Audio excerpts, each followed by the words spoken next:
आज बीजेपी ने विमल नेगी मौत के मामले में राज्यपाल को 5 सूत्रीय ज्ञापन दिया है और इस प्रस्ताव को आपको बता दें कि पूरे प्रदेश में फिलहाल सियासत तेज हो गई है। प्रदेश सरकार के कैबिनेट मंत्री राजेश धर्माणी ने भाजपा पर निशाना साधते हुए कहा कि भाजपा इस मामले का राजनीतिकरण कर रही है। भाजपा के नेता सत्ता से बाहर रहने की छटपटाहट बर्दाश्त तो नहीं कर पा रहे हैं, इसलिए अलग अलग हथकंडे अपनाकर सरकार को अस्थिर करने की कोशिश भी कर रहे हैं। हिमाचल सरकार में तकनीकी शिक्षा मंत्री राजेश धर्माणी कहते हैं कि भाजपा इस पूरे मामले पर राजनीति कर रही है। उन्होंने कहा कि इस मामले को राजनीतिक रंग देने के पीछे भाजपा नेताओं की छटपटाहट है।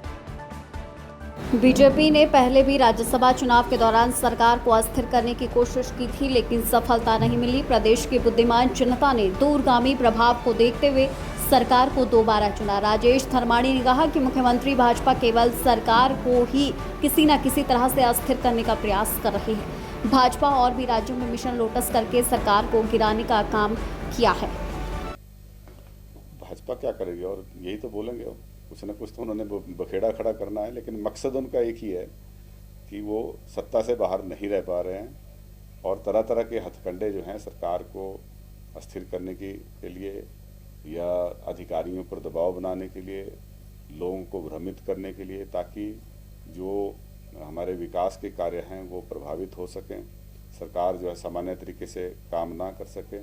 इसके लिए षड्यंत्र जो है ये कांग्रेस सरकार के खिलाफ है।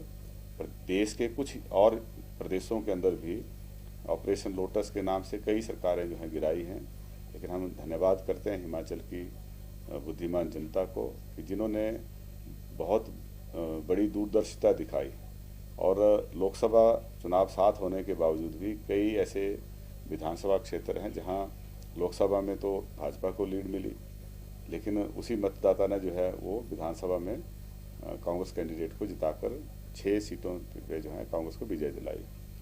तो अब भाजपा के पास कुछ और है नहीं, तो इसलिए इसका तरह के हथकंडे अपनाते हैं।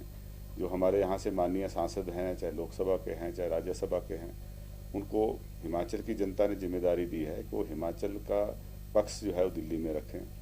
हमारे यहाँ पे कई पेंडिंग क्लेम्स हैं जो हज़ारों करोड़ के हैं, जो भारत सरकार को हिमाचल सरकार के लिए देने हैं, जिसमें BBMP के 4,500 करोड़ हैं, 9,000 करोड़ रुपए हमारे जो पोस्ट डिजास्टर नीड असेसमेंट के दिए हैं, क्लेम फाइल किए हैं वो हैं। फिर हमारा जो RDG ग्रांट की वजह से कम होने की वजह से हमें नुकसान हुआ है, उसको कंपनसेट करने के लिए कुछ विशेष प्रावधान करना चाहिए। GST कंपनसेशन हमारा बंद हो गया, उसके लिए कुछ प्रावधान करना चाहिए।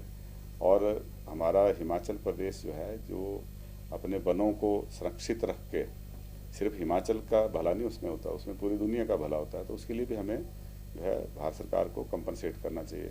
हमारे कई ऐसे प्रोजेक्ट्स हैं जो सेंट्रल PSUs के पास हैं, जिनसे हमें कुछ नहीं मिल रहा है, जिनके जितनी लागत थी वो भी पूर्ण हो चुकी है, 40 साल से ज़्यादा का समय चुका है, वो हमें वापस जो है वो देने चाहिए। तो इन बातों को लेकर वो पक्ष अपना केंद्र सरकार के पक्ष रखें, उसकी बजाय जो है वो हिमाचल सरकार को अस्थिर करने में, षड्यंत्र करने में लगे हुए हैं। ये दुर्भाग्यपूर्ण है।